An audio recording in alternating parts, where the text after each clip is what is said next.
بقسم المستعجلات بمستشفى ابن سينا لا تفصلنا عن موعد الإفطار إلا ساعة واحدة. أطر طبية وشبه طبية وإدارية تبشر الديمومة لاستقبال المرضى والمصابين، وهي موزعة حسب الاختصاصات الطبية. تنخدموا النهار كامل، فاش كنجيو نفطروا ما تلقاو كنديروا نفطروا، تيتكبوا علينا 3-4 ديال الناس. تيخصنا طون ديال سميتو ديال الضمادات ديال الفاسما ديال لي بوند وداكشي باش نحبسوا داكشي باش عاد نعرفوا شنو عندهم. اذا تنعيشوا معاهم واحد المشاكل لا تتصور.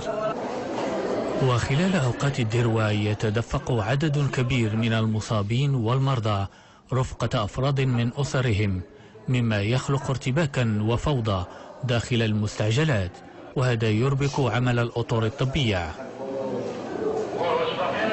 بالنسبة للحالات اللي كيجيونا في شهر رمضان، سيرتو الحالات اللي كيجيو جوست من قبل الفطور، كيجيو حالات ديال لي زاغريسيون ديال لي زاكسيدون، وهذوك الحالات ديال لي زاغريسيون تيكونوا الناس اغريسيف، الناس ديالهم تيكونوا اغريسيف باسكو راك الوقيته ديال هذيك الوقيته ديال الحده ديال الانسان تيكون صايم وقاطع التدخين، وهذيك الوقيته ديال الحده ديالهم.